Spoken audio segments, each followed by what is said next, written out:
Hey everyone, in today's video I'm going to be making a very short video on how to disassemble the center console piece here.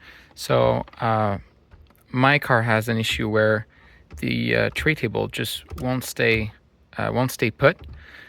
It was stuck in the down position, and while working to put it back up, it broke a piece inside of this tray.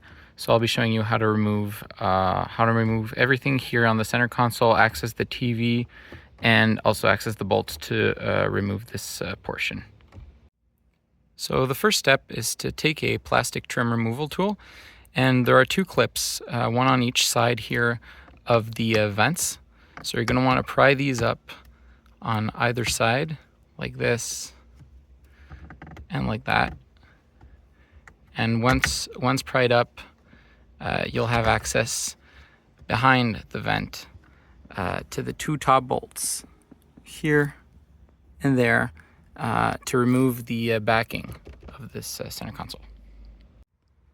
Once the bolts are removed, what you're going to want to do is pull up on this backing here, and while pulling up, it should remove like so, and then you can remove this vent extension portion. And this gives you access to the bolts for the TV, 3 bolts for the TV, as well as these nuts below here on either side for the tray table.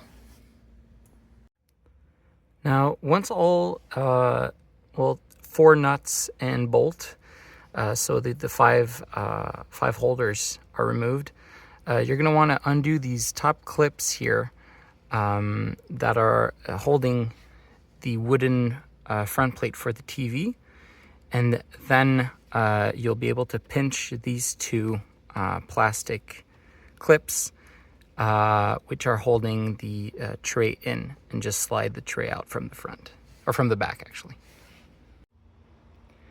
Once the table is out, in my case, the latch mechanism here, you can see it has a lot of wiggle and very little force as needs to be applied to it, and as well as this, both don't do anything, and it's the metal mechanism here that's broken. So I'm going to need to disassemble this, and disassembling it is pretty straightforward. It's 4 screws.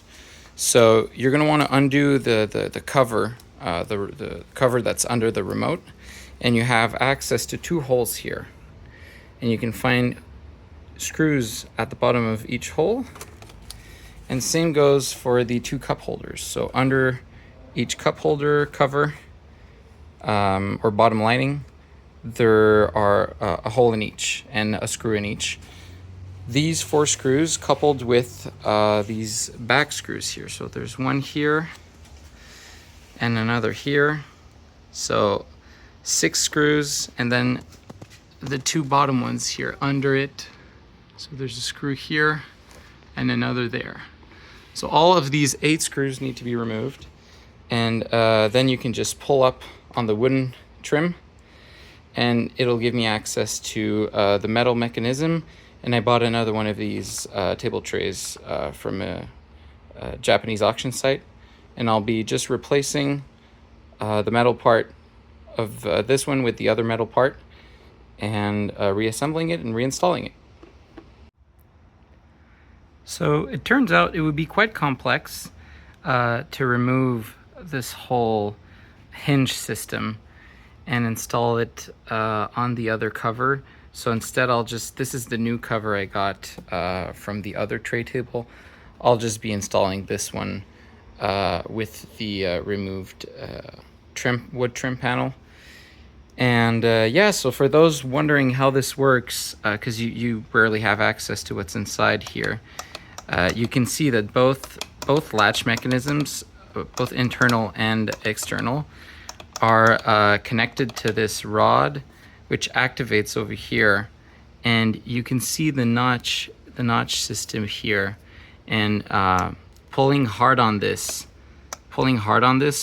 will most likely result in breaking the linkage, which is why people, I guess, have problems with these tray tables.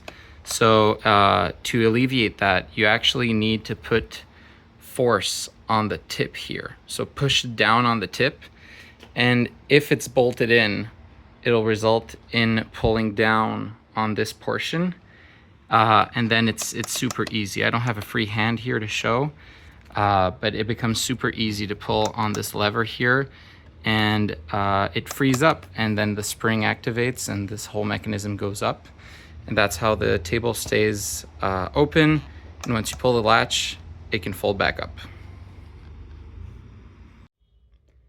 And there you go. Just like that, I have a tray table that now stays securely closed and securely open. Hope this helps.